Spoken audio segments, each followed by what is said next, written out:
Hello future doctors. आज हम लोग अपने होने वाले एफएसटी का कंप्लीट डिस्कशन करने जा रहे हैं। उम्मीद है आपने पेपर बहुत अच्छा किया होगा।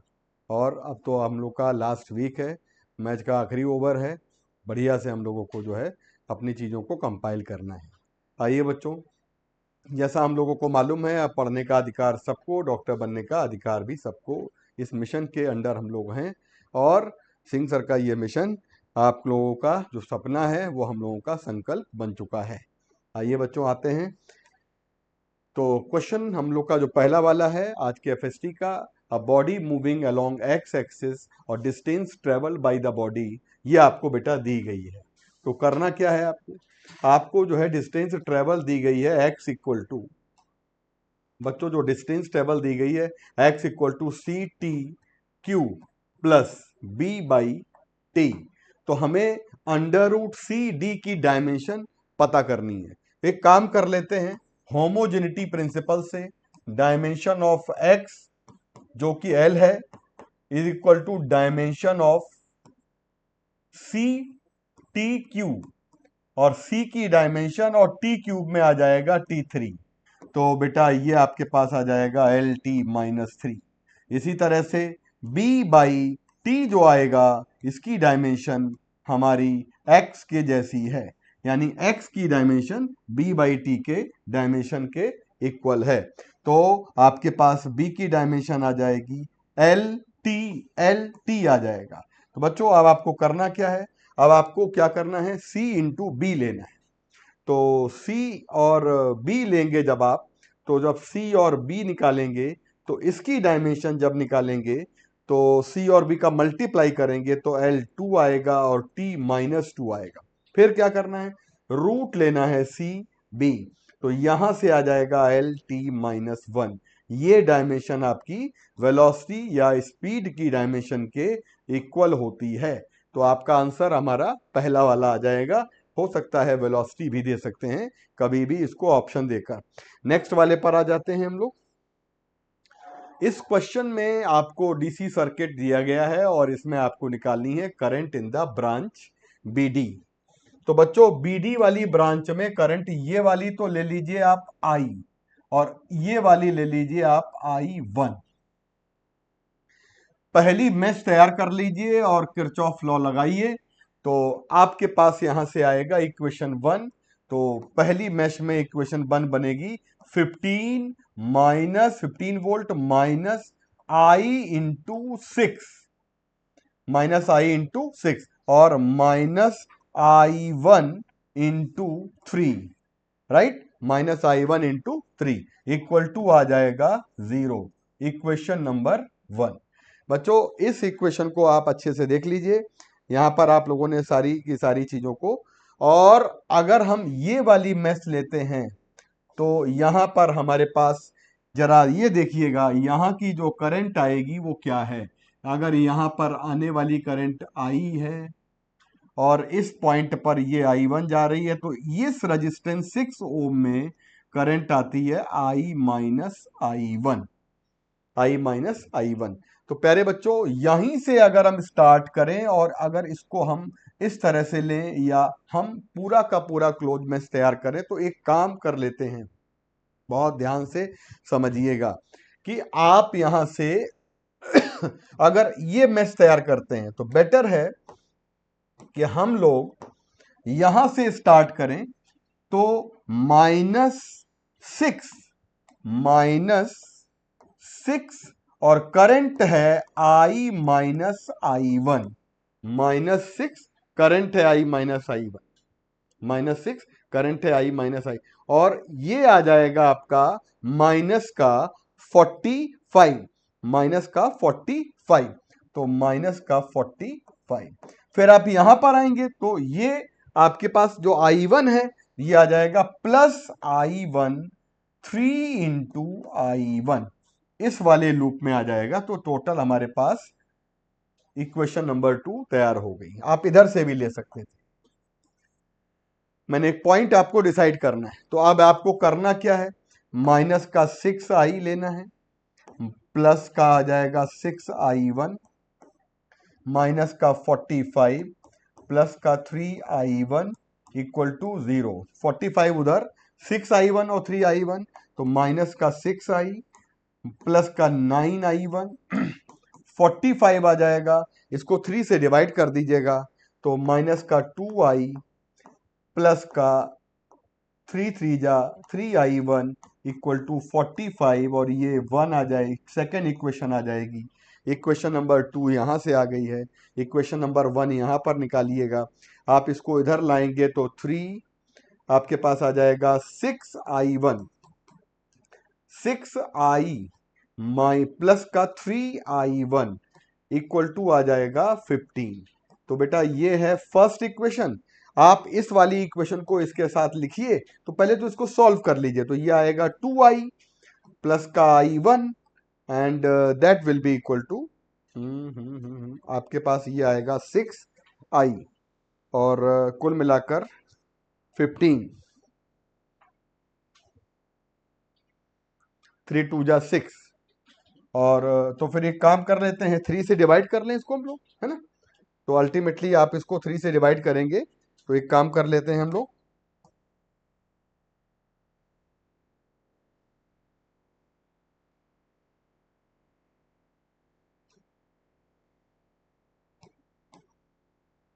थ्री से डिवाइड करेंगे। 3 2 जा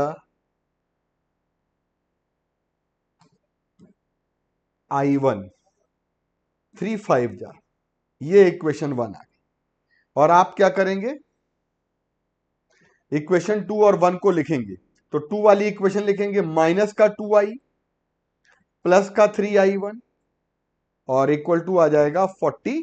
अच्छा बच्चों, एक चीज यहां पर है भैया, इसको हम दोबारा करते हैं, पहले के बाद दूसरे से दोबारा, जगह कम मिलती है, बीच में है जगह ही नहीं है ना।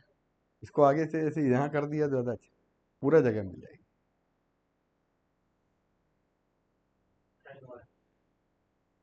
चलो इसको इसको क्या आप कर लोगे, क्रॉप क्रॉप कर लोगे। क्वेश्चन क्वेश्चन नंबर 2 है दोबारा। तो आइए बच्चों आते हैं क्वेश्चन नंबर 2 पर। डीसी सर्किट दिया गया है, तो इसमें कह रहा है find the current through the branch BD. तो आप बीडी वाली ब्रांच की करंट को I1 ले लीजिए, बीडी वाली ब्रांच की करंट को आप I1 ले लीजिए। तो आपके पास ये आ जाएगा पहला लूप, ये करंट ले लेंगे आई, मेन करंट यहाँ की आई ले लेंगे। आप सुनिए ध्यान से, इसमें लगाएंगे किरचॉफ लॉ। तो 15 माइनस 6 इंटू आई, -6 × I, और ये आ जाएगा यहां पर I1 इंटू माइनस का 3 इंटू I1 इक्वल टू हो जाएगा 0। Equation number 1। इसको ऐसा कर लेते हैं, इसको उस तरफ ले जाएं, तो 3 इंटू 6i प्लस का 3i1 इक्वल टू 15 आ जाएगा। 3 से डिवाइड करेंगे, 2i I1, 15 3 से डिवाइड कर रहे हैं तो 5 आ जाएगा इक्वेशन नंबर। अब इसको 1 बना लीजिए। अब आप यहीं से स्टार्ट कर दीजिए, इसी पॉइंट से ये करंट आ जाएगी I माइनस I1, और अगर आप यहां से चलेंगे तो माइनस का 6 इंटू I माइनस I1, फिर ये माइनस का 45, फिर इधर जाएंगे तो ये प्लस, तो ये आ जाएगा प्लस का 3I1 इक्वल टू 0। बेटा माइनस का 6i प्लस का 6i1 एंड इसको लाएंगे इधर, तो ये आएगा 3i1 इक्वल टू 45। 9i1 आ जाएगा, माइनस 6i, 9i1 45। इसको डिवाइड करिए किससे, 3 से, 3 2 जा 6, 3 2 जा 6, 3 3 जा 9 एंड 15 आ जाएगा। इक्वेशन नंबर ये 2 आ जाएगी। अब पहली और दूसरी इक्वेशन को एक साथ लिखिए, इसको साथ में लिख देते हैं। 2i प्लस I1 5 आ जाएगा, ऐड कर देंगे, कैंसिल हो जाएगा, 4I1 20 आ जाएगा, I1 इक्वल टू 5 एम्पियर। आसान तरीका है, आप इधर से भी बना सकते हैं, कोई दिक्कत नहीं है, किसी तरह से भी सॉल्व किया होगा आपने। तो थोड़ा सा सॉल्व करना है आपको। क्वेश्चन नंबर 2 का राइट आंसर है सेकेंड। बच्चों आ जाते हैं क्वेश्चन नंबर 3 पर। प्रोजेक्टाइल का ये जो क्वेश्चन है इसमें हमसे कहता है मैक्सिमम पॉसिबल, मतलब कोई भी प्रोजेक्टाइल आपका मैक्सिमम पॉसिबल हॉरिजॉन्टल रेंज कब अचीव करता है। आर मैक्स की वैल्यू गिवन है बच्चों, आर मैक्स की वैल्यू कितनी गिवन है, 200 मीटर। आपको बता दें कि प्रोजेक्टाइल में आपको कुछ फॉर्मूले तो डायरेक्ट आपको याद ही हो गए होंगे अब तो, है ना। आप लोग कभी भी अगर ये केस लेते हैं और यहां पर मैक्सिमम हाइट, तो ये पूरी रेंज है, आर मैक्स को आर ले लीजिएगा, सपोज करिए ये आर है, तो ये हो जाएगा बेटा R/2, राइट। और this is called maximum height, तो ये पॉइंट हो जाएगा हमारे पास R/2 कॉमा एच। क्यों? क्योंकि R/2 तो ये हो गया x, और y में क्या आ गया, h आ गया। h का मतलब मैक्सिमम हाइट। तो प्यारे बच्चों, मैक्सिमम हाइट आप अगर आर मैक्स से निकाल दें तो काम बन जाएगा। आपको बताते हैं, जो फॉर्मूला आप जानते हैं, जिस समय मैक्सिमम हाइट निकालना होगा तो उसको हम लोग R/4 कर देंगे डायरेक्ट। वैसे तो 45 डिग्री एंगल पे प्रोजेक्ट करेंगे तो हम लोग के छोटे छोटे फॉर्मूले होते हैं, जैसे maximum height equal to U square sine square theta divided by 2 into G. अब आप 45 पुट करिए, फिर आर मैक्सिमम रेंज के लिए यू स्क्वायर निकालिए, यू स्क्वायर बाई जी। मतलब आपका कहने का मतलब है कि आप इसको 45 डिग्री पर एच और आर की वैल्यू निकाल कर डिवाइड करके डायरेक्ट इसको यूज करिए। और आर की वैल्यू कितनी है, 200, यहां 4 से डिवाइड करेंगे, मैक्सिमम हाइट आ जाएगी 50। कोई ऐसा ऑप्शन है जो हमसे कह रहा है कि कोऑर्डिनेट निकालना है, कोऑर्डिनेट ऑफ द पॉइंट जहां पर velocity of the projectile minimum, तो ये होता है हमारा हाईएस्ट पॉइंट। और हाईएस्ट पॉइंट पर आपके पास कोऑर्डिनेट क्या आ जाएगा, R/2। R/2 की वैल्यू कितनी आ जाएगी, 100, कॉमा h की वैल्यू कितनी आ जाएगी, 50। तो ये कोऑर्डिनेट आ जाएगा R/2 कॉमा h। तो करेक्ट ऑप्शन बच्चों क्या आ जाएगा, इसका राइट आंसर थर्ड वाला आ जाएगा। आइए आगे बढ़ते हैं, हम लोग नेक्स्ट वाले क्वेश्चन पे चलते हैं, क्वेश्चन नंबर 4 पे आते हैं। आइए बच्चों, ये क्वेश्चन हम लोगों का इतना प्यारा है क्वेश्चन, देखिए समझिए ध्यान से। फोर्स पर यूनिट लेंथ आपने पढ़ा है, और फोर्स पर यूनिट लेंथ का मतलब होता है कि ये proportional to product of current. जब दो वायर में, हम लोग जानते हैं, अगर सेम डायरेक्शन में करंट आ रही है या ऑपोजिट डायरेक्शन में करंट आ रही है, तो हम लोग को करना क्या है कि जैसे इन दोनों वायर के बीच में, मतलब इस वाले वायर पे इसकी वजह से अगर फोर्स निकालें, तो पहली बात तो डायरेक्शन हो जाएगी ये वाली, एफ पी कर लो, ड्यू टू पी, क्यू वाले वायर पे पी वाले वायर की वजह से। मैं आपको बता देता हूं, डायग्राम क्लियर है, डायग्राम क्लियर है बेटा, डायग्राम देखिए क्लियर है, डायग्राम समझ में आ रहा है हम लोगों को, ये पी ये क्यू, तो force on q due to p अगर निकालेंगे तो एफ पी आएगा। और एफ पी की वैल्यू प्रोडक्ट ऑफ, यानी कि एफ पी जो है बेटा, ये I1 I2 कौन सा होगा, 6 into 4, तो 6 into 4 आ जाएगा, इक्वेशन नंबर 1, मतलब I1 into I2। और इसका I1 I2 क्या होगा, 4 2 8, यानी ये वाली जो फोर्स आएगी ना ड्यू टू आर, तो बताइए कौन सा फोर्स ज्यादा है। आई थिंक एफ पी ज्यादा है, क्योंकि आप जब एफ आर निकालेंगे ना, तो इसके लिए भी आ जाएगा आपके पास I1 into I2, तो ये वाली वैल्यू कितनी आ जाएगी, ये वाली वैल्यू आ जाएगी 4 into 2। तो फोर्स पर यूनिट लेंथ आपकी product of current I1 I2 के प्रोपोर्शनल है। सीधे सीधे कुछ करना नहीं है, 6 चौको 24, 4 दूना 8, ये वाला फोर्स ज्यादा है, एफ पी ज्यादा है।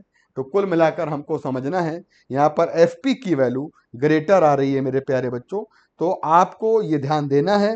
तो हमारा जो इस क्वेश्चन का राइट आंसर आएगा, वो हमारा नेट फोर्स जो आएगा, वो हमारा एफ पी जो है बड़ा है, यानी टूवर्ड्स लेफ्ट की तरफ हम लोग देखेंगे तो नेट फोर्स हमारा बनेगा, नेट फोर्स बनेगा डायरेक्शन ऑफ रिजल्टेंट फोर्स। तो रिजल्टेंट फोर्स की वैल्यू आ जाएगी F P minus F R.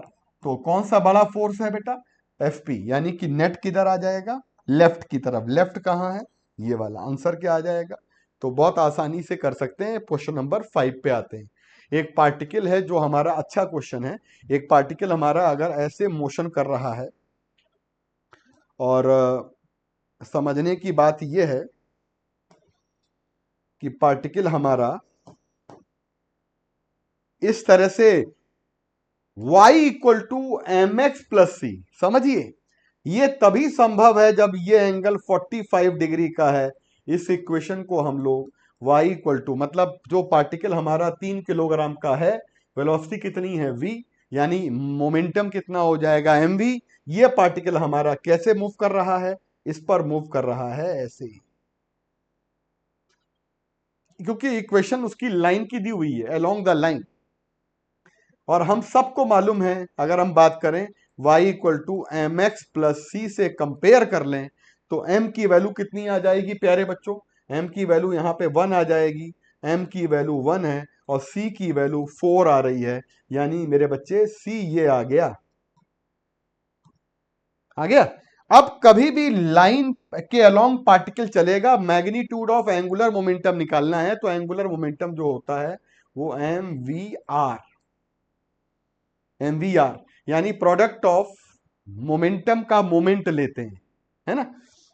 यानी आपको अब ये डिस्टेंस चाहिए, परपेंडिकुलर डिस्टेंस, आपको ये वाली डिस्टेंस चाहिए बेटा, और इसको निकालने के लिए ये आर ले लेंगे हम अगर, तो ये 45 है तो ये भी क्या हो जाएगा 45।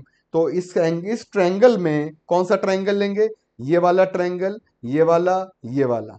इस ट्रायंगल में जरा साइन 45 लेंगे तो साइन 45 आ जाएगा, सामने वाली साइड आर अपॉन और सी आ जाएगा। साइन 45 की वैल्यू मालूम है हमें, आर की वैल्यू निकालनी है, सी की कितनी वैल्यू है 4, तो आर की वैल्यू आ जाएगी हमारे पास 2√2। बच्चों आर की वैल्यू आ जाएगी 2√2। तो आप लोगों ने एक तरीके से तो निकाल दिया आर। अब अगर हमें निकालना है एम वी आर, तो एम की कितनी वैल्यू है 3, वी की कितनी वैल्यू है √2 और आर की कितनी वैल्यू है 2√2। तो कितना आंसर आ जाएगा, 2 2 जा 4 और 4 3 जा 12, तो करेक्ट आंसर आ जाएगा हमारे पास 12।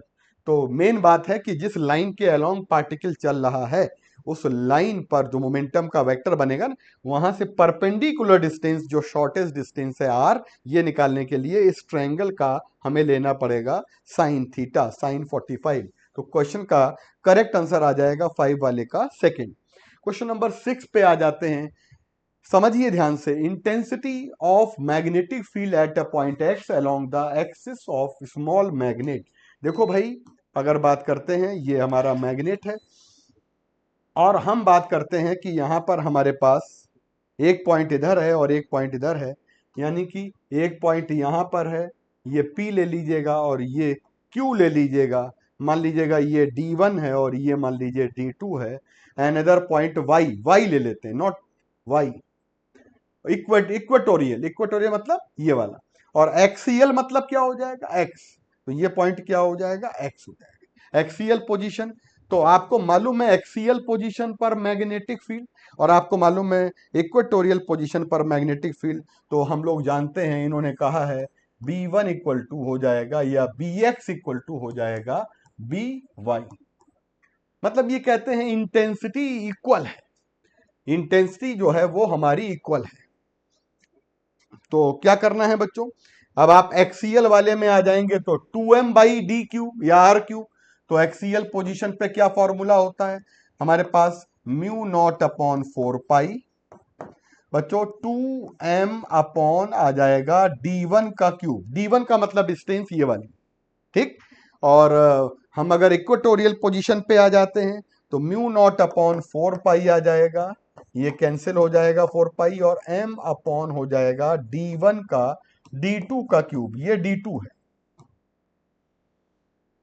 अब इन्होंने कहा है कि x एंड y सेंटर से, इन्होंने कहा है the ratio of the distance, मतलब x वाली d1 और x2 वाली y वाली d2, तो d1 अपॉन d2 निकालना है। तो क्या करते हैं हम लोग, कैंसिल कर दें, ये देखिए इससे कैंसिल, ये इससे कैंसिल, आपके पास आ जाएगा d1 अपॉन d2 का होल क्यूब आ जाएगा 2, और बच्चों d1 अपॉन d2 की वैल्यू आ जाएगी हमारे पास 2 की पावर 1/4।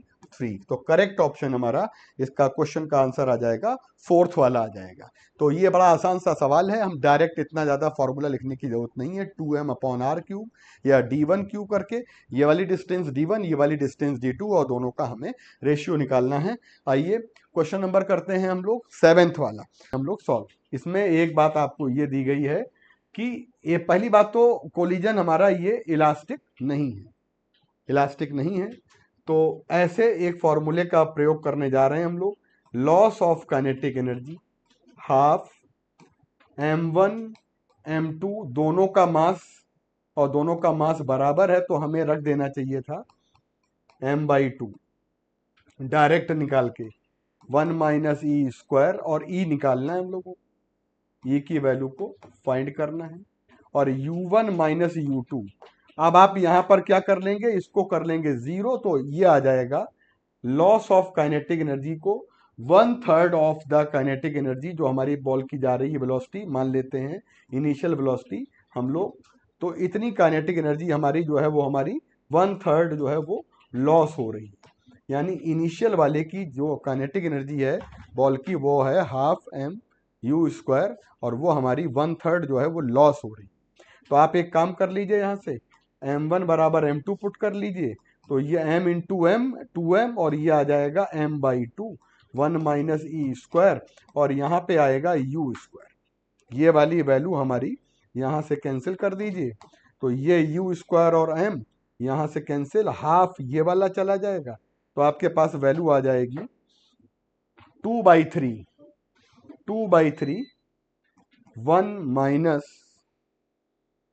2/3 1 - e² को लेफ्ट ले जाइए, 1 - 2/3 लिख दीजिए, 1/3 आ जाएगा, और देन हम लोग वैल्यू निकाल देंगे e की 1/√3। तो इसका आंसर बच्चों 1/√3 आ रहा है। और जो फॉर्मूला हमने लिखा है ये फॉर्मूला आपका याद करके जाइए, इसमें आपको इलास्टिक इनइलास्टिक सभी के लिए एप्लीकेबल है। ई की वैल्यू आप अपनी पुट करते जाइए, नोट्स में आपने हो सकता है कैसे भी पढ़ा हो, किसी भी टीचर ने जैसे भी पढ़ाया है बढ़िया पढ़ाया है, लेकिन फॉर्मूले अगर एक दो मिल जाते हैं तो कोई ऐसी दिक्कत नहीं है, आप इसको अच्छे से याद करके जाइए।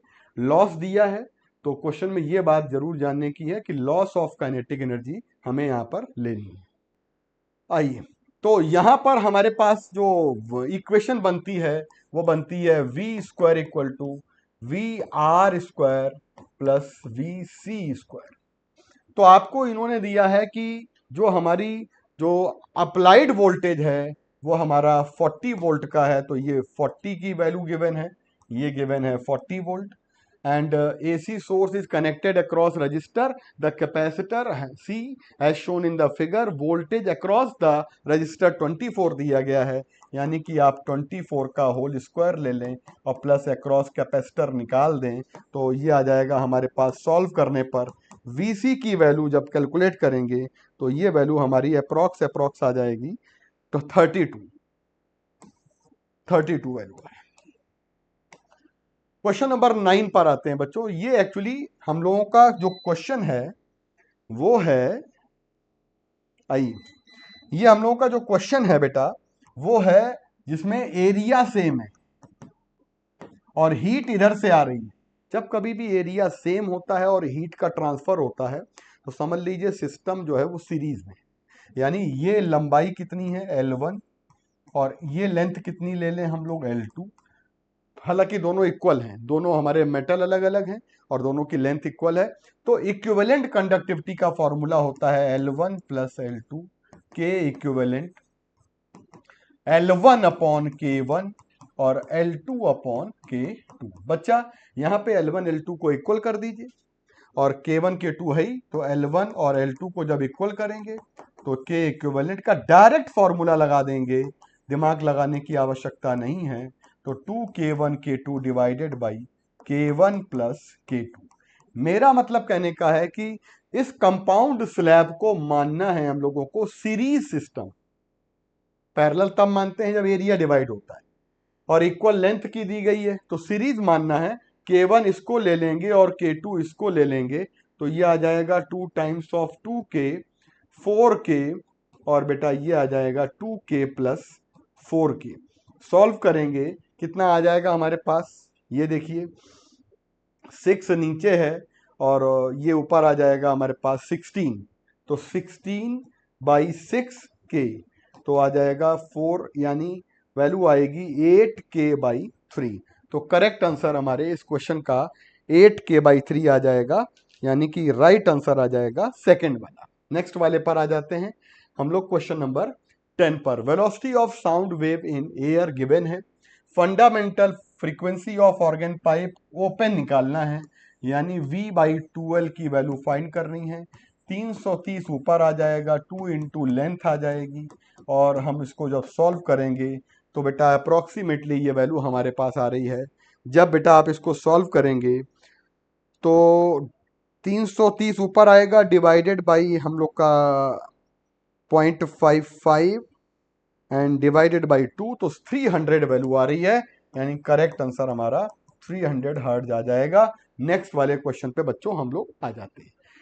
देखो भाई यहाँ पे आपको क्या करना है, current in the circuit I निकालनी है, सर्किट की करंट आई निकालनी है। इसके लिए ये फॉरवर्ड बाइजिंग है क्योंकि ये प्लस से कनेक्टेड है और ये माइनस से है, और ये अगर प्लस है तो ये प्लस, ये माइनस, तो ये रिवर्स बाइजिंग बेकार हो गया। इसका मतलब ये सर्किट में करंट नहीं जाएगी, करंट का रास्ता है ये वाला। तो इसका फॉरवर्ड बाइज में डायोड अगर नहीं गिवन होता है आइडियल तो मान लेते हैं, बट दिया गया है तो इसका रेजिस्टेंस भी हम लोग नहीं लेंगे डायोड का। तो टोटल करंट निकालने के लिए क्या करेंगे, V है 5 अप्लाइड वोल्टेज और टोटल रेजिस्टेंस 15 प्लस 25 यानी कि 40, तो ऊपर आएगा 5 और नीचे 40, तो ये हमारा 5/40। तो कोई ऑप्शन आ रहा है 5/40, यानी फर्स्ट वाला ऑप्शन हमारे इस क्वेश्चन का आंसर आ गया 11 का फर्स्ट। एक बच्चों ये सेमी सर्कुलर रिंग का क्वेश्चन है, बहुत ही जानदार बढ़िया सवाल है।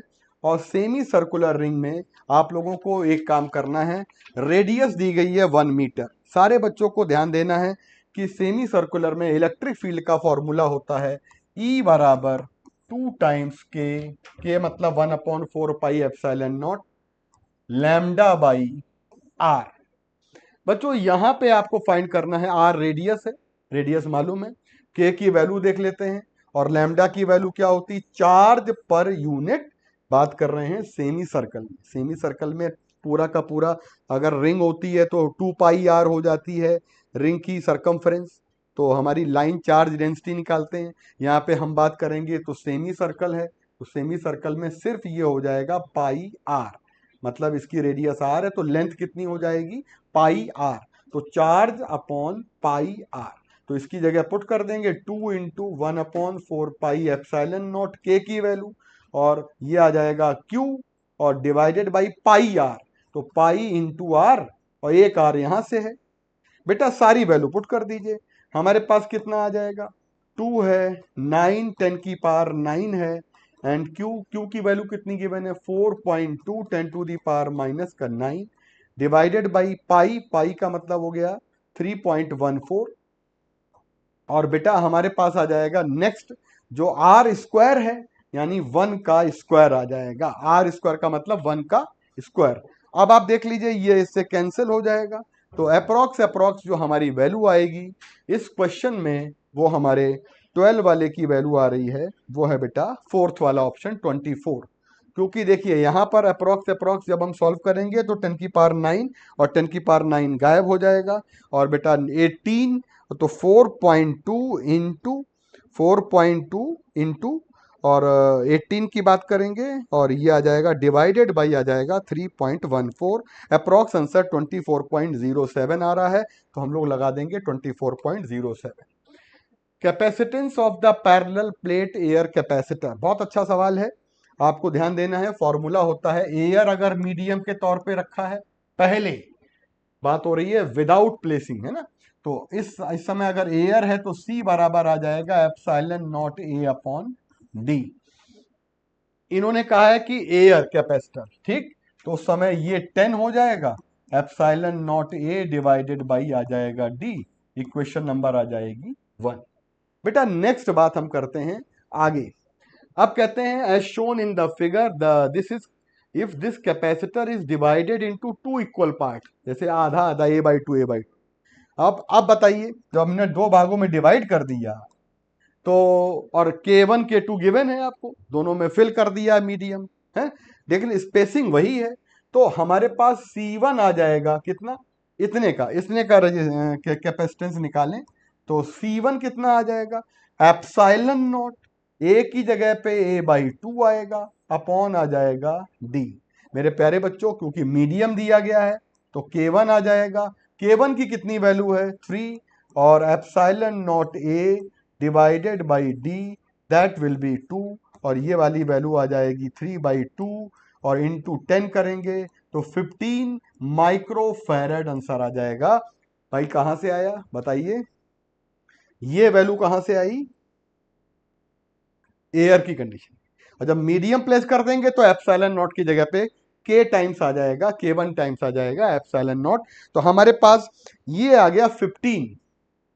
अच्छा इसका कितना आएगा, जरा इसका निकालते हैं, तो C2 की वैल्यू निकालेंगे, यहां पर आएगा K2 epsilon not D A/2 divided by D। मेरे प्यारे बच्चों ध्यान से सुनिए, D क्यों ले रहे हैं, स्पेस वही है, एरिया क्यों, आधा आधा एरिया, तो ये आ जाएगा K2 क्यों 5, नीचे क्या है 2, और यहां पर आ गया epsilon not A divided by D, इसकी कितनी वैल्यू है 10, तो कितना आ जाएगा 25 माइक्रो फैरेड। दोनों क्योंकि एरिया डिवाइड हो रहा है, एरिया जब डिवाइड हो तो ये पैरेलल में नेट कैपेसिटेंस आ जाएगा C1 प्लस C2, पैरेलल है तो पैरेलल में मीडियम भरने के बाद नेट कैपेसिटेंस आ जाएगा C1 प्लस C2, रट लीजिएगा, एरिया जब डिवाइड होने लगे समझ लीजिएगा आपको C1 प्लस C2 यानी पैरेलल लेना है। तो मेरे प्यारे बच्चों करेक्ट ऑप्शन आ जाएगा 40 माइक्रो फैरेड। तो इस क्वेश्चन का हमारा राइट आंसर आ जाएगा 40 माइक्रो फैरेड। क्वेश्चन नंबर 14 पे आ जाते हैं।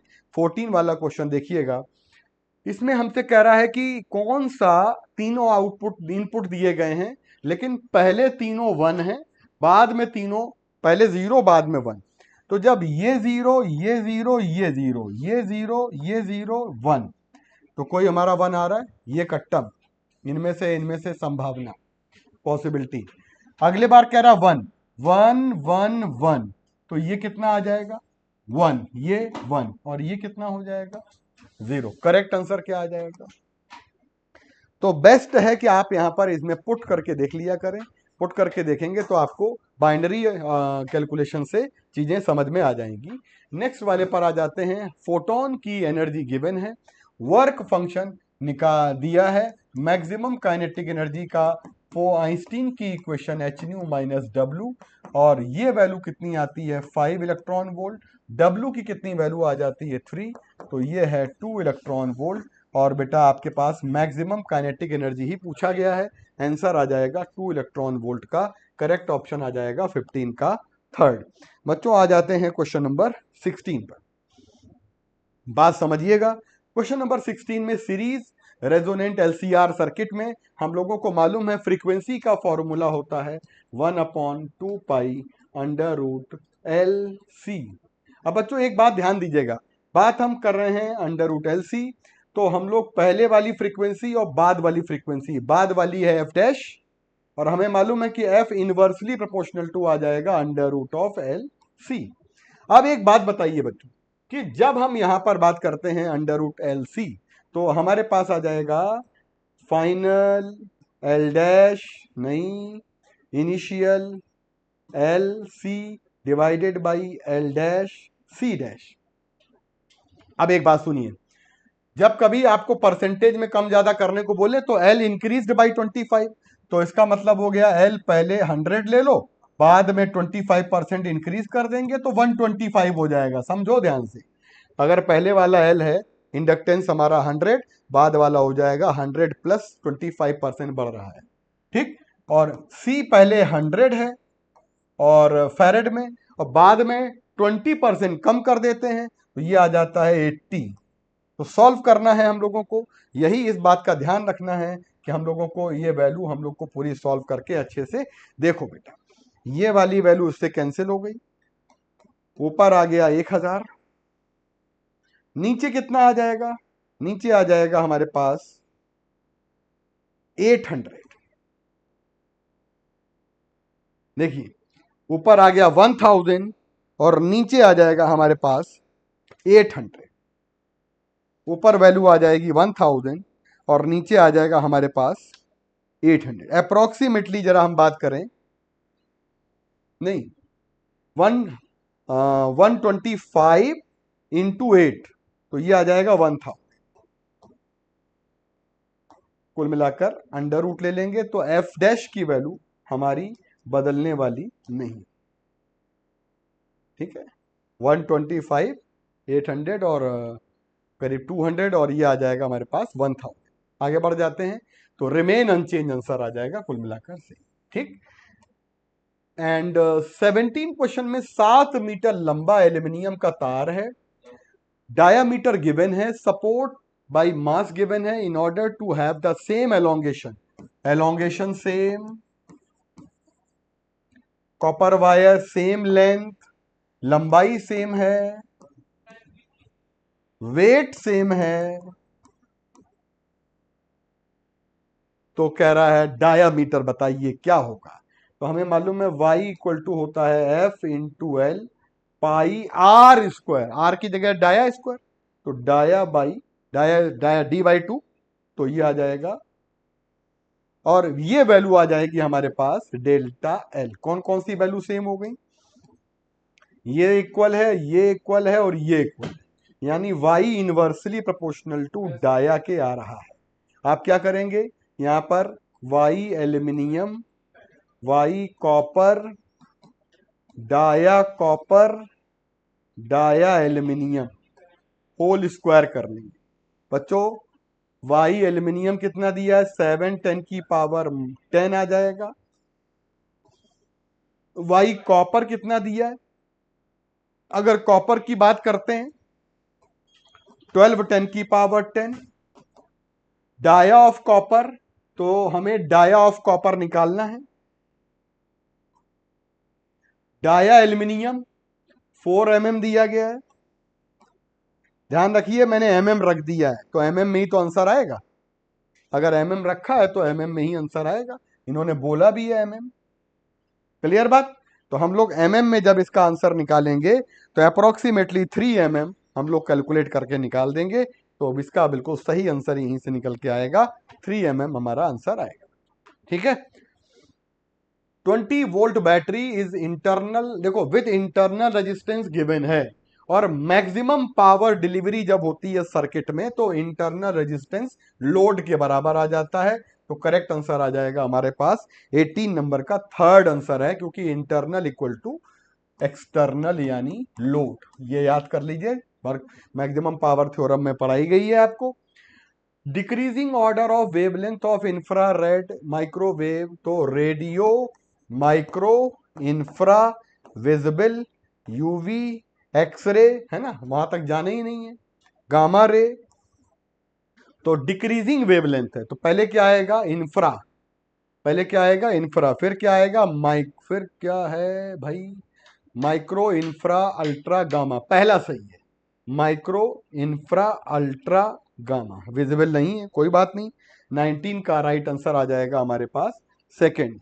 तो आ जाते हैं क्वेश्चन नंबर 20 पर आ जाते हैं, root mean square velocity of hydrogen gas की बात कर रहे हैं। टेम्परेचर दिया है तो वी आर एम एस का फॉर्मूला बच्चों होता है 3RT/m मोलर मास, तो वी आर एम एस हो जाएगा हमारे पास अंडर रूट T/M।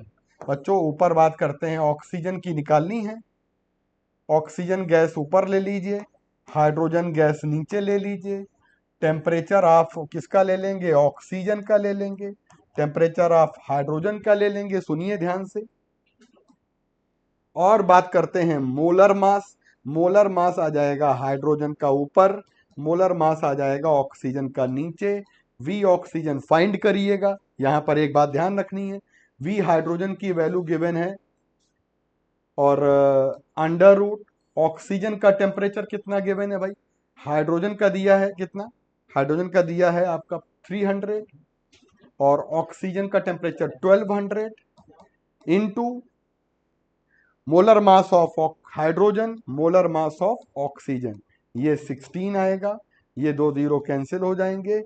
देखिए इसको सॉल्व करने के बाद हमारे पास करेक्ट आंसर आ रहा है, कितना आ रहा है 12। देखिए 16 और 3 4 जा आ जाएगा, 4 का बाहर 16 का, तो ये कुल मिलाकर आ जाएगा 2/4 1/2 रूट ले लिया और V2 VO2 निकालना है और 3860, यानी कि आपको ना इसका आधा कर देना है, मतलब VO2 की वैल्यू आ रही है ऑक्सीजन में RMS स्पीड आ रही है 3860 डिवाइडेड बाई 2, यानी 1930 1930 कोई आंसर है। तो मूल बात यह है, केवल आपको ध्यान रखना है T और M का रेशियो अगर आपने संभाल लिया तो काम बन जाएगा। क्वेश्चन नंबर आ जाते हैं, अ कॉइल हैविंग एरिया कितना दिया गया है A0 is placed in magnetic field, और हमें मैग्नेटिक फील्ड की value perpendicular to the plane हमें वैल्यू दी गई है। तो बच्चों अब इन्होंने यहां पर एक बात बोली है, magnetic field directed perpendicular to the plane of coil, ये देखिए, यानी कि एरिया वेक्टर, इसका मतलब थीटा ले लेंगे 0 तो हमारे पास फाई आ जाएगा BA cos ऑफ 0, यानी कि BA की वैल्यू ले लेंगे फ्लक्स लिंक। ठीक, अब plane of coil which changes, मतलब मैग्नेटिक फील्ड बदल रहा है, तो आपको निकालना है in the interval of time t the EMF induce. तो ऐसे केस में आप जानते हैं कि EMF इंड्यूस का मतलब हो जाएगा d phi बाई dt। बच्चों d phi बाई dt का मतलब हुआ d बाई dt, इनमें से जो वेरिएबल हो उसी को आप वेरी करा दीजिए। तो a हमारा A0 दिया गया है, लेकिन d मैग्नेटिक फील्ड का चेंज इन टाइम t, तो हमें मालूम है कि मैग्नेटिक फील्ड हमारा चेंज कितना हो रहा है 4B0 और B0 का डिफरेंस कर लेंगे, ये मैग्नेटिक फील्ड का चेंज है। टाइम कितना लग रहा है t, तो ये आ जाएगा 3 टाइम्स, तो कुल मिला के आंसर आ जाएगा 3B0 A0 divided by t। Correct option हमारा आ रहा है 3 times B0 A0 divided by, तो इसका बेटा हमारे क्वेश्चन नंबर 21 का राइट आंसर आ जाएगा फर्स्ट वन। आते हैं question number 20, standing wave are produce 20 metre wire में और stretch string vibrate in 5 segment. तो वायर की लंबाई जितनी भी दी जाएगी मेरे बच्चों 5 सेगमेंट बनेंगे, तो 1 segment 2 segment 3 segment 4 segment 5 segment, हर सेगमेंट की लंबाई कितनी होती है, नोट से नोट लैम्डा बाई 2। तो कितने सेगमेंट बन रहे हैं, एक लैम्डा बाई 2 है, ऐसे 5 बनेंगे और टोटल लेंथ कितनी आ जाएगी 20। तो लैम्डा की वैल्यू कितनी आ रही है हमारे पास, लैम्डा की वैल्यू आ रही है 8 मीटर। अब निकालना क्या है, फ्रीक्वेंसी, फ्रीक्वेंसी निकालेंगे तो v बाई लैम्डा, स्पीड कितनी है 40, 8 से डिवाइड कितना आ जाएगा 5 हर्ट्ज, आंसर आ जाएगा 5 हर्ट्ज की फ्रीक्वेंसी हम लोगों की यहां पर बनती है। क्वेश्चन नंबर 22 का राइट आंसर है सेकंड। क्वेश्चन नंबर आ जाते हैं 23 पे, बाइंडिंग एनर्जी ड्यूट्रॉन की गिवन है, बाइंडिंग एनर्जी का फॉर्मूला कितना होता है डेल्टा M इंटू 931.5। तो बाइंडिंग एनर्जी गिवन है, डेल्टा M निकालना है,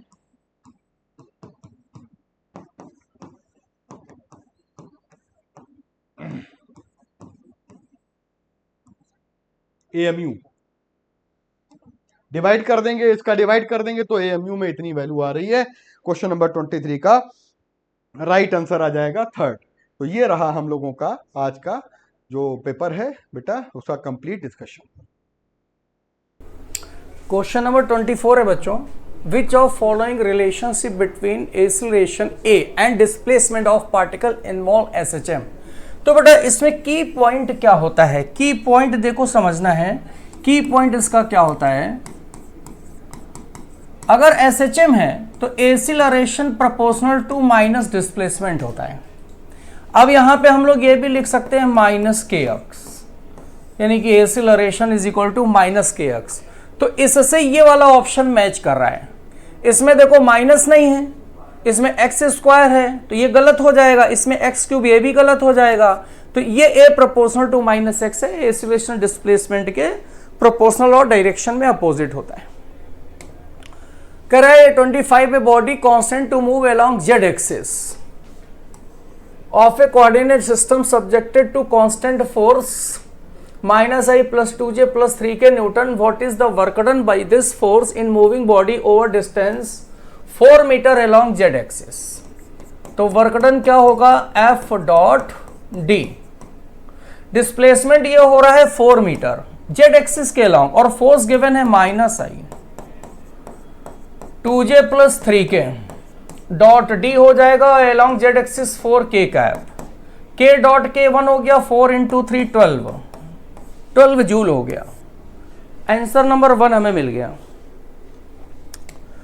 26 क्या कह रहा है, the position of centre of mass of system consisting 2 particle of masses m1 m2 separated by distance l apart from m1। ये मास m1 है, ये m2 है, m2 इनके बीच की डिस्टेंस l है। अब इसका सेंटर ऑफ मास m1 से निकालना है, तो इसको ओरिजिन मान लो, इसका सेंटर ऑफ मास ये मान लो, और ओरिजिन से इसकी डिस्टेंस xcm मान लो। तो फार्मूला होता है xcm is equal to m1x1 plus m2x2 upon m1 plus m2। m1 तो m हो गया, और m1 चूंकि ओरिजिन पर है तो ओरिजिन से m1 की डिस्टेंस हो गई 0, m2 m2 हो गया, और m2 की देखो ओरिजिन से ये डिस्टेंस ये हो जाएगी l, तो m2 के लिए x2l ही हो जाएगा, और अपॉन m1 प्लस m2। तो आंसर हमारा आया m2l upon m1 plus m2। Option second आ गया, second option is the right option. Next 27 कह रहा है magnetic flux through circuit of resistance R changes by amount delta phi in time delta t, then total quantity of charge that passes any point in circuit during time t. तो जो charge होता है वो time से independent होता है बच्चों, पहला आंसर होगा। और अगर समझना चाहो कैसे होता है तो Q बराबर लगा दो I डेल्टा टी, I बराबर होता है E/R delta T, 1/R E हो जाएगा तुम्हारा delta phi by delta T, delta T. अब डेल्टा टी कैंसिल हो गया, तो चार्ज टाइम पे डिपेंड ही नहीं करता है, इसको डायरेक्ट याद रखो। तो Q proportional to delta T की 0, फर्स्ट ऑप्शन हो गया। Next, an electron has kinetic energy equal 100 electron volt, find wavelength associated with if mass electron this और 1 इलेक्ट्रॉन वोल्ट 1.6 × -19 जूल। तो हमें काइनेटिक एनर्जी निकालनी है। तो काइनेटिक एनर्जी का फॉर्मूला होता है 12.27 अपॉन √v। नहीं, इसमें हमें निकालना है काइनेटिक एनर्जी, नहीं आ रहा, वेवलेंथ का ये फॉर्मूला होता है ना। तो ये वेवलेंथ हम लोगों को मिल जाती है किसमें, एंगस्ट्रॉम में। अब देखो बच्चों, काइनेटिक एनर्जी 100 इलेक्ट्रॉन वोल्ट है, तो वोल्टेज कितना हो जाएगा, 100 वोल्ट हो जाएगा, क्योंकि इलेक्ट्रॉन है, इलेक्ट्रॉन के लिए 100 वोल्ट वोल्टेज हो जाएगा। काइनेटिक एनर्जी से यहां रखो, तो 12.27 बाई √100 यह आएगा 12.27 बाई 10 एंगस्ट्रॉम, या 1.2 एंगस्ट्रॉम आ जाएगा, या इसको लिख सकते हैं 1.2 × 10⁻⁻10 मीटर। ये आंसर देखो पहला मैच कर रहा है बच्चों, first option is the right option. Next चलो, moment of inertia of semi circle wire OAB of mass m radius R about y axis in plane of semi circle. Moment of inertia इसका इस axis के about निकालना है, इसका mass m है, radius r है। अब देखो ये वाली एक्सिस बच्चों इसके पैरेलल है, तो ये डायामीटर है, और डायामीटर के अबाउट मोमेंट ऑफ इनर्शिया होता है, वायर है तो mr²/2 होता है, और इसके अबाउट निकालना है। तो ये दोनों एक्सिस पैरेलल हो गई, पैरेलल एक्सिस थ्योरम लगा दो, I = ICM + MA²। ICM हो जाएगा तुम्हारा mr² प्लस a हो जाएगी बीच की डिस्टेंस r रेडियस, तो ये आएगा 3/2 mr²। तो आंसर इसका तुम्हारा सेकंड मिल जाएगा बच्चों। 29 में आंसर नंबर सेकंड आ जाएगा। नेक्स्ट क्वेश्चन देखो बच्चों, नेक्स्ट क्वेश्चन में आंसर क्या आ जाएगा, नेक्स्ट क्वेश्चन का आंसर कितना आ जाएगा। देखो सिंपल सा क्वेश्चन है, find reading volt meter if it is ideal. ये वोल्ट मीटर है और आइडियल है, तो आइडियल का मतलब ये हुआ कि वोल्ट मीटर का रेजिस्टेंस इनफाइनाइट है, इसमें कोई करंट नहीं जाएगी, यानी कि सेल से जो करंट निकलेगी वो इस रास्ते से होती हुई यहां पर वापस चली आएगी। अब वोल्ट मीटर लगा है 12 ओम के अलोंग, तो जो 12 ओम में वोल्टेज होगा वही वोल्ट मीटर बताएगा। तो सबसे पहले इसके लिए करंट निकाल लो, I बराबर V/R, V हो जाएगा 2.5 वोल्ट और रेजिस्टेंस हो जाएगा 10 और 12 22 और 3 25, यानी कि करंट 0.1 एम्पियर आ गई। अब वोल्टेज यहां पर इसका वोल्टेज निकाल लो 12 ओम के अलोंग, तो IR लगा दो, I कितना हो जाएगा 0.1 और रेजिस्टेंस 12 1.2 वोल्ट मिल जाएगा, 1.2 वोल्ट, यानी कि इसका भी फर्स्ट ऑप्शन तुम्हारा मैच कर रहा है। ठीक है, next, N astronomical telescope has an objective lens focal length 50 centimetre and eyepiece 3.5 centimeter. In order to view object 200 centimeter away from objective, the two lenses separation should be for normal vision. Normal vision का मतलब last image infinite पे बन रहा है। तो अब जैसे मान लो ये ऑब्जेक्टिव हो गया और यहां पर जो ऑब्जेक्ट रखा हुआ है यानी कि यूओ की वैल्यू यहां पे 200 हो गई। अब इसका पहले तो ये निकालो कि भाई इसका VO कहां पर बनेगा, है ना, तो ये हमें VO निकालना पड़ेगा पहले। तो VO देखो कहां पर बनेगा, इसके लिए FO मालूम है, फार्मूला लगा दो लेंस का, 1/FO is equal to 1/UO plus 1/VO UO। FO कितना हो गया 50 हो गया, VO निकालो और UO कितना हो गया तुम्हारा 200 हो गया। UO इधर लेफ्ट साइड में है तो माइनस लिख सकते हैं, तो 1/VO कितना आ जाएगा 1/50 प्लस 1/200 हो जाएगा, तो VO आ जाएगा 50। ठीक है, इधर कितना हो जाएगा 50 into 200,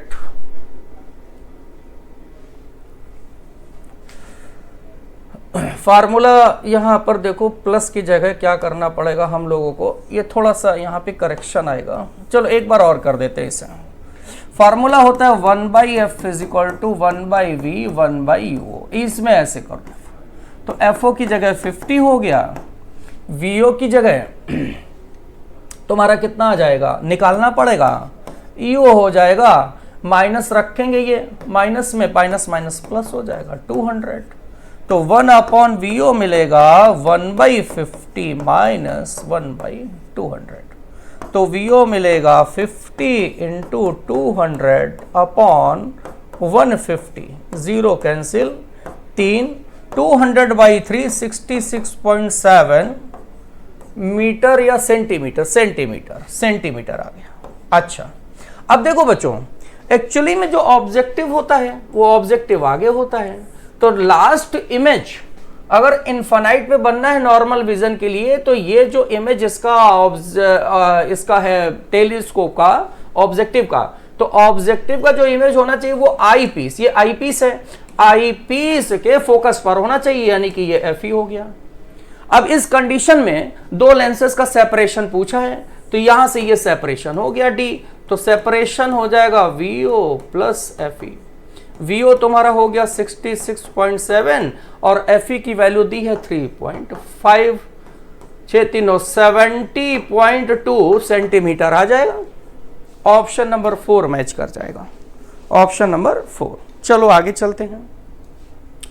if A planet revolve around sun with time period T1, if planet suddenly shrinks such that radius becomes 1/4 present, then period of revolution round the sun is T2। तो T1 T2 में relation बताना है। देखो बच्चों एक चीज बता दें, जैसे मान लो प्लैनेट सन के चारों तरफ रिवॉल्व कर रहा है, एलिप्टिकल ऑर्बिट या कुछ भी है, तो इसका प्लैनेट का टाइम पीरियड T1 है। तो जो अब ये प्लैनेट ही श्रिंक कर रहा है उस रेडियस के पाथ पे, तो अगर प्लैनेट श्रिंक कर रहा है, प्लैनेट की रेडियस बदल रही है, तो टाइम पीरियड पे कोई इफेक्ट नहीं पड़ेगा। देखो जरा ध्यान दो, जो कैपलर्स थर्ड लॉ होता है वो इस डिस्टेंस पे डिपेंड करता है, T square proportional to R cube, इस पे डिपेंड करता है। टाइम पीरियड इस डिस्टेंस पे डिपेंड करता है ना। तो यहां पर बच्चों क्या होगा, अगर प्लैनेट सिंक हो रहा है तो टाइम पीरियड उस पर डिपेंड नहीं करेगा, ये डिस्टेंस पे डिपेंड करता है, इसलिए आंसर थर्ड ही इसका बना रहेगा बेटा। Next, a succession region when velocity projection body made n times, flight time becomes n times। चलो फ्लाइट टाइम क्या होता है, 2u sin थीटा बाई जी। अब वेलोसिटी n टाइम्स हो जाएगा तो फ्लाइट टाइम n टाइम्स हो ही जाएगा, यानी कि ये तो सही है। Range of projectile does not depend on initial velocity, ये गलत है, क्योंकि रेंज का फार्मूला होता है u square sine 2 theta by g, तो रेंज वेलोसिटी पे डिपेंड करता है, ये फॉल्स हो गया, true false, assertion true reason false. Third answer बच्चों मिल जाएगा। चलो नेक्स्ट देखते हैं, in process molar heat capacity of gas 10/3R हो गया। When heat Q supplied gas find work done by the gas. देखो जो चेंज इन इंटरनल एनर्जी होता है, इसका चेंज इन इंटरनल एनर्जी का फॉर्मूला क्या होता है बच्चों, हमेशा NCV डेल्टा टी। तो डेल्टा यू क्या मिल जाएगा, NCV डेल्टा टी। और यहां पे डायटोमिक गैस है, डायटोमिक गैस के लिए CV F/2R हो जाएगा, F की जगह हम रख देंगे बच्चों क्या 5, CV क्या हो जाएगा F/2R, तो 5/2R हो गया डेल्टा टी। ये तो हो गया तुम्हारा चेंज इन इंटरनल एनर्जी। अब Q सप्लाइड क्या होता है, जो Q सप्लाइड यहां पर Q सप्लाई होगा वो NC डेल्टा टी हो जाएगा। तो यहां पर Q N और C की वैल्यू कितना हो गया 10/3R डेल्टा टी। तो इन दोनों का डिवाइड कर दो, क्वेश्चन 1-2 का अगर हम डिवाइड कर देंगे तो डिवाइड करने पर हमें मिलेगा 1/2 is equal to delta U by Q. N R delta T cancel हो जाएगा, 5/2 और 3/10 हो जाएगा, 15/20 मिल जाएगा, यानी कि 5 या 15, 5 चौक 20, 5/4 मिल जाएगा। ठीक है, अब वर्क डन बाई गैस पूछा गया है, तो फर्स्ट लॉ होता है delta U is equal to Q minus W, तो डब्ल्यू हो जाएगा Q minus delta U. Q delta U की वैल्यू यहां से निकाल लो, 5/4 क्यू नहीं 3 आएगा, गड़बड़ हो गया ना, 3 से कैंसिल करो, 5 या 15, 5 चौक 20, तो 3/4 क्यू आ गया। डेल्टा यू की वैल्यू यहां पे रख दो 3/4 क्यू, तो ये मिल जाएगा 4Q माइनस 3Q, Q/4। तो Q/4 ऑप्शन सेकंड में हम लोगों को मिल रहा है बच्चों। चलो आगे देखते हैं, a gas is compressed isothermally to half of its volume, same gas compressed separately through adiabatic process until volume again reduce to half, then. तो अब इसमें देखो, इसमें हमें बताना है compressing the gas isothermal require more work to be done, या compressing the gas through adiabatic process will require more work. तो हमें तो लगता है यही वाला सेकंड ही ऑप्शन सही हो जाएगा भाई। क्यों सही हो जाएगा, क्योंकि अगर हम लोग पीवी डायग्राम बनाए तो एडियाबेटिक प्रोसेस का स्लोप क्या होता है, ज्यादा होता है ना एडियाबेटिक, यानी कि वर्क डन क्या हो जाएगा उसका ज्यादा हो जाएगा, तो वर्क डन इसका ज्यादा आ जाएगा, है ना। वर्क डन ज्यादा किसका आ जाएगा, एडियाबेटिक प्रोसेस में, एडियाबेटिक प्रोसेस में वर्क डन ज्यादा आ जाएगा, तो आंसर सेकंड हो गया। Compressing gas through adiabatic process will require more work done. ठीक, नेक्स्ट क्वेश्चन पे आ जाते हैं। When two displacement represent y1 y2 are superimposed motion. देखो अगर सुपरपोजिशन कर दे y1 प्लस y2 तो y बराबर क्या मिलेगा, y1 plus y2 a sine omega T plus b cos omega T. तो यहां पे रिजल्टेंट एम्पलीट्यूड क्या मिलेगा, अंडर रूट ए स्क्वायर प्लस बी स्क्वायर, क्योंकि साइन कॉस के बीच में फेज डिफरेंस 90 होता है। तो रिजल्टेंट वाला फॉर्मूला लगा दो, a square b square 2ab cos 90 0 हो जाएगा। और साथ में यहां पर ओमेगा कांस्टेंट है तो ये एसएचएम भी है, तो एसएचएम है जिसका एम्पलीट्यूड हो गया अंडर रूट ए स्क्वायर प्लस बी स्क्वायर। ये बच्चों आ गया। चलो नेक्स्ट पे चलते हैं। Which of following statement correct बताना है। In circular motion net acceleration of particle always toward centre of circle. ये हमेशा नहीं होता, ये गलत है। अगर यूसीएम है तो ये सही है, और एनयूसीएम में दो एक्सीलरेशन बन जाते हैं। जैसे अगर पार्टिकल एनयूसीएम कर रहा है तो एक सेंट्रीपिटल होता है, दूसरा टेंजेंशियल होता है, और इन दोनों का रिजल्टेंट क्या होता है, ये। तो रिजल्टेंट एक्सीलरेशन किधर मिलता है, इधर मिलता है, यानी कि सेंटर की तरफ नहीं मिलता है। तो ये ऑलवेज वाला गलत हो गया। यूसीएम में सही है, एनयूसीएम में गलत है। If we translate vector remains unchange, अगर वेक्टर को हम शिफ्ट कर दें तो ये अनचेंज होता है। तो ये वाला तो सही है, वो वाला तो गलत हो गया। किसी वेक्टर को ट्रांसलेट कर दे ऐसे से ऐसे तो अनचेंज रहेगा। In straight line motion particle displacement always proportional to square of the time elapsed. Always नहीं होता है, ऑलवेज कहां होता है, कभी कभी we square you square 2as लगाओगे तो वहां पे टाइम होता ही नहीं है बेटा। तो ये भी ऑलवेज में गलत हो गया, फॉल्स। अब in Bohr's model we assume nucleus very heavy remains rest, ये तो सही है, ये तो एजम्पशन ही होता है। तो बी और डी सही हो गए। बी और डी का मतलब सेकंड वाला सही आ जाएगा बच्चों, 37 में सेकंड सही आ जाएगा। इसके बाद में आ जाओ, ग्रेविटेशनल कांस्टेंट मैच कराना है तो ग्रेविटेशनल कांस्टेंट का m-1 L³ T-2, ये तो डायमेंशन निकाल ही लेंगे, होता ही है। फिर normal reaction between two surfaces is perpendicular to common tangent. जैसे ये दो सरफेस हो गए, अब नॉर्मल रिएक्शन ये है ना, तो ये कॉमन टेंजेंट के परपेंडिकुलर ही होगा। ए का 1 हो गया है ना, बी का 4 हो गया। टेंशन जो स्प्रिंग का होता है वो इलेक्ट्रोमैग्नेटिक फोर्स ही होता है, याद रखना पड़ेगा। तो सी का फर्स्ट हो गया है ना। तो डी का कौन सा बचा, slope of velocity as displacement graph किसके बराबर होगा, एक्सीलरेशन वेलोसिटी। इसको कैसे चेक कर सकते हैं, डायमेंशनली ये करेक्ट है। जैसे वेलोसिटी अपॉन डिस्प्लेसमेंट निकालेंगे तो वेलोसिटी का LT-1 हो गया, डिस्प्लेसमेंट का L हो गया, T-1 आएगा है ना। अगर एक्सीलरेशन अपॉन वेलोसिटी निकालेंगे तो LT-2 अपॉन वेलोसिटी LT-1, तो ये भी कितना हो जाएगा, T-1। यानी कि ये दोनों सही, ये वाला इससे मैच कर जाएगा, डायमेंशनली करेक्ट है। तो A वाला हो गया सेकंड, A वाला सेकंड हो गया, B वाला 4 हो गया, B वाला 4 हो गया, और B वाला 4 हो गया। B कौन सा है, नॉर्मल रिएक्शन 4,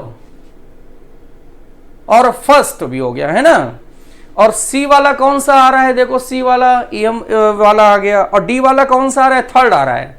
D के थर्ड का मतलब क्या हुआ, ये वाला, यानी कि ये देखो पहला ही ऑप्शन, D का थर्ड का मतलब ये पहला ऑप्शन देखो मैच कर रहा है बच्चों, पहला ऑप्शन मैच कर रहा है, ठीक है। इसके बाद देखो 39 का क्या कह रहा है, for Young's double slit experiment 2 statement given below. 39 में 2 स्टेटमेंट गिवन है। If screen moved away from plane of slit angular separation remains constant.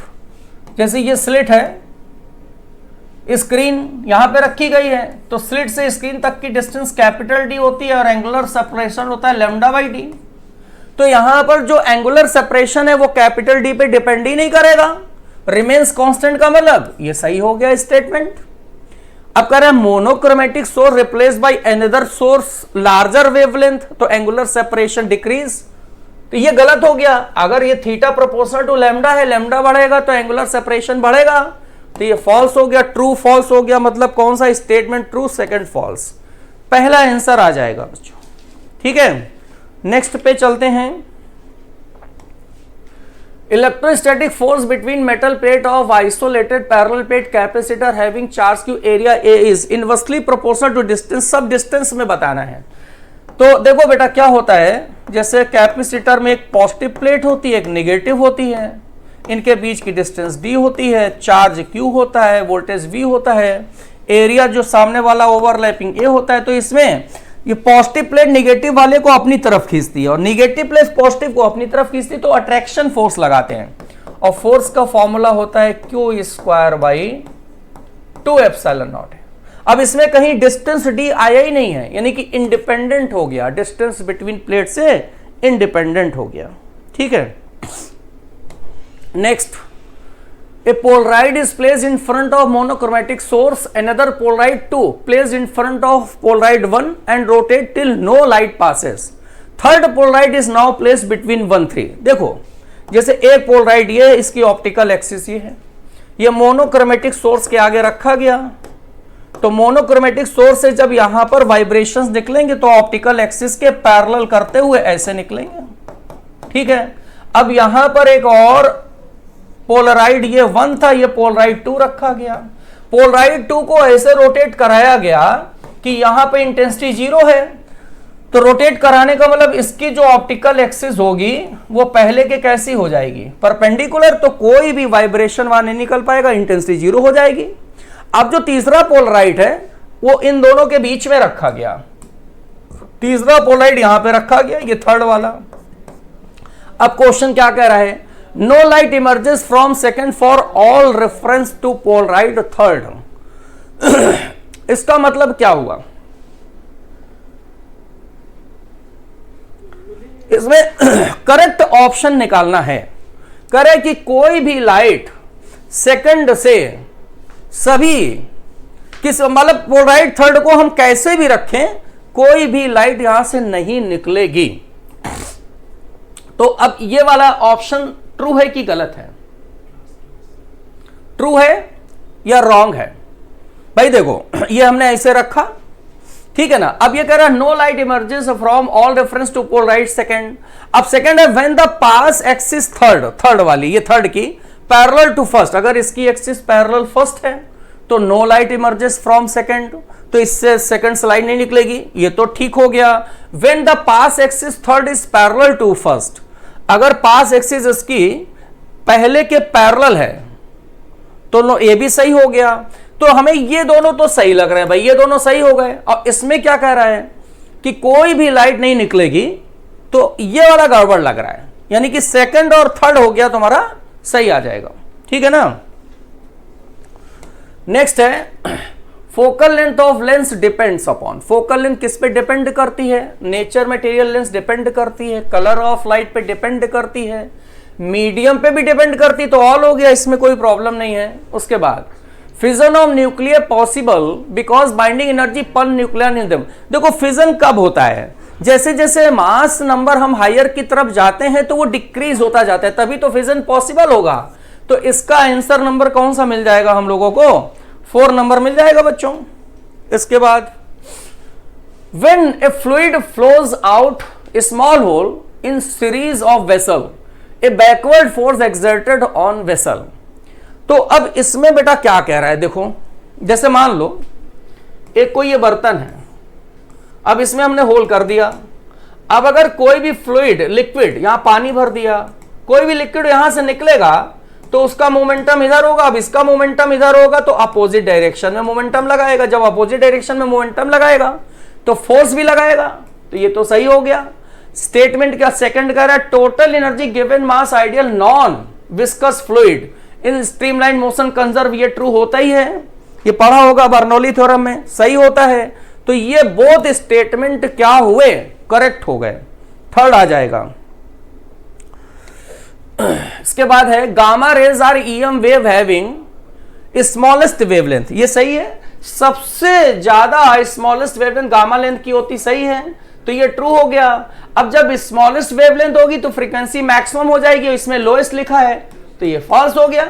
Wavelength smallest यानी कि फ्रीक्वेंसी मैक्सिमम, तो असर्शन ट्रू रीजन फॉल्स, ये बच्चों आंसर आ गया। Okay बच्चों, मिलते हैं नेक्स्ट सेक्शन में, थैंक यू।